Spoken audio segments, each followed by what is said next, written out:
and elders, a great millstone, and salutations to your arcing pushing this word in sincerity and in truth back with another lesson. Today's lesson is going to be a quick one and done. I'm going to play a little bit of this clip. It's from the Diary of a CEO. Fair use. Ex-Google insider warns you are not prepared for 2027. And I'm playing this because of some of the things he says in the beginning. I've watched the whole thing, but I'm only going to play a little bit of it because when you watch the whole thing, he paints a very grim picture, man. Because when I see these different videos talking about AI taking jobs and automation taking jobs, I always see comments underneath these videos of people saying, well, if these companies lay off everybody and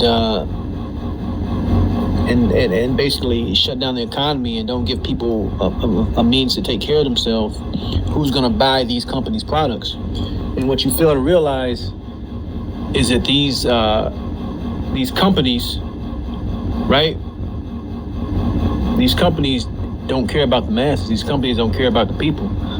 These companies see an end game where they want to get rid of a majority of the people, right? You go back to the Georgia Guidestones. You go back to population control.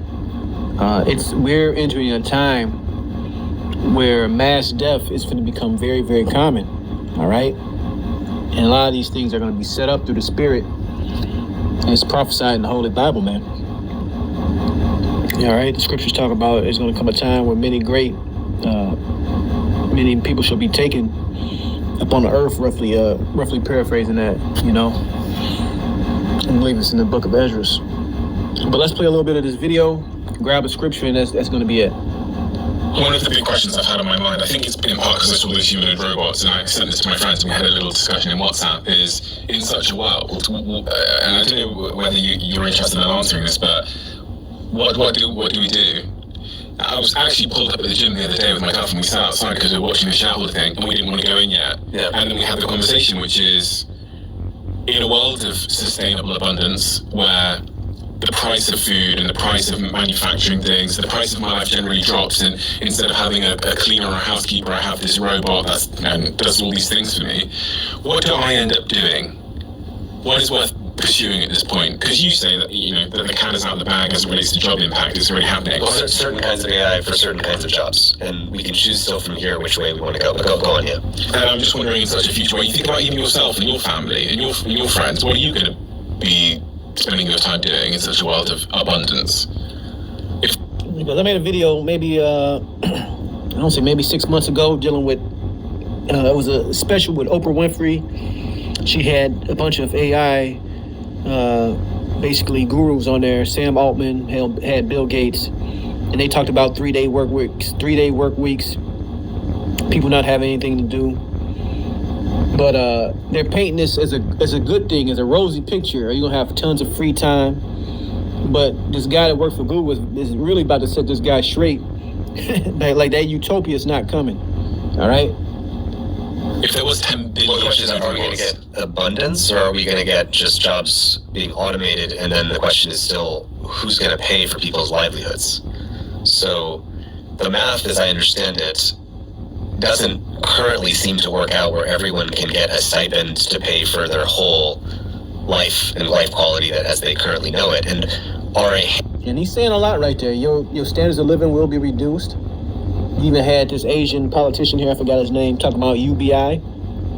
Because they know what's about to happen. Even at my job, you know, they can't replace a lot of physical labor yet with robots or with AI, but they're working on it. But some of the stuff around it, where it can be, you can do more with less. One guy, because he has AI, can work faster, or the AI can do parts of the jobs, right? As far as paperwork and things like that. They're pushing this stuff hard, man, because these companies know what's coming, and these companies are getting ready, basically for I forgot who said it, the great culling, man. A lot of people are going to be put to death in these last days, man. All right, these elites are setting up the world population for the okie doke, man.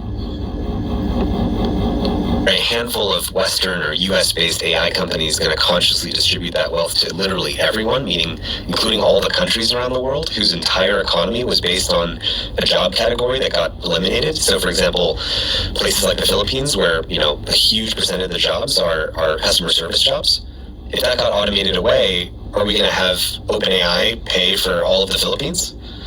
Do you think that people in the US are going to prioritize that? Right, and I forgot who said it, but hey, useless eaters, man. All right, the Apostle Ricard used to say that. I forgot who quoted that, who he took that quote from, but there's a guy who used to talk about useless eaters. The masses are going to be done away with if they can get it, and this is their pie in the sky scenario for the elites. If they can get it to where AI and robots can do, most of the work, and they keep around a few people to service the robots or service the AI. That's it, man. The masses are going to be done away with. They don't care about. They got enough money. They got enough power. They got enough control. They control all the assets. You have Bill Gates buying farmland and seeds. The money. Who cares about FRNs? These people are taking control of the. They're fighting over the control of the power right now. All right. Where only a few elite families, which already run everything, they're going to consolidate it, and they're getting rid of the masses because they're no longer needed. So the scripture I'm going to grab is Matthew 24:21. It says, "For then shall be great tribulation, such as was not since the beginning of the world to this time, and no, nor ever shall be. And except those days should be shortened, there should be no flesh saved. Of the elect's sake, those days shall be shortened." Right? It's going to be perilous, horrific times coming, man, because once society is upended with this new technology and this new way of life and this new digital mark that's going to be coming to prove your allegiance to this wicked place, all bets are going to be off, as they say, man. So if Esau really had his way and the Lord didn't intervene, everybody it would be out of here, man. But let's finish this off. So then you end up with the problem of you have law firms that are currently not wanting to hire junior lawyers because, well, the AI is way better than a junior lawyer who just graduated from law school. So you have two problems. You have the law student that just put in a ton of money and is in debt because they just got a law degree that now they can't get hired to pay off. And then you have law firms whose longevity... And that goes for a lot of different fields, not just, the field of law or becoming a lawyer. It goes into business, retail, computer programming, all that. AI can do it, and they can do it cheaper and faster.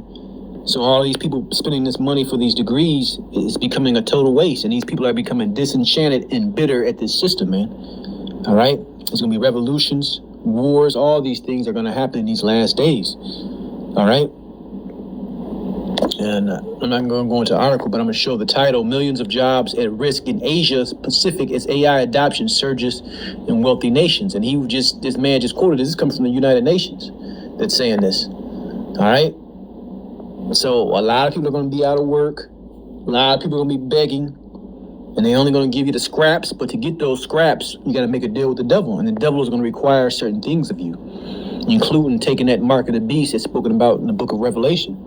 So get prepared, get your mind ready for that. All right? Longevity depends on senior lawyers being trained from being a junior lawyer to a senior lawyer. What happens when you don't have junior lawyers that are actually learning on the job to become senior lawyers? You just have this sort of elite managerial class for each of these domains. So you lose intergenerational knowledge transmission. Interesting. And that creates a society. And this society is so much dumber.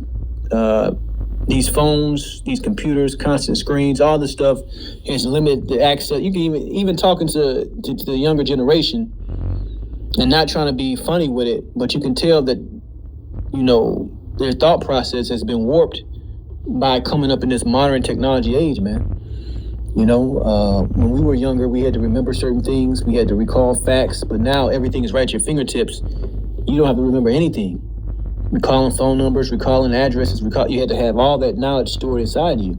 But even what he's saying, because junior lawyers or the people coming in, are no longer needed. AI is taking their jobs. The older people are not going to transport that knowledge. That goes for the trades too. A lot of these trades can't find people that want to come in and do this laborious work, man, because the society has been softened up. But that's the point. Just want to touch on that scripture and touch on this clip. I want to give all glory, praises, and honors to Yahweh, Bashim Yahweh Shai.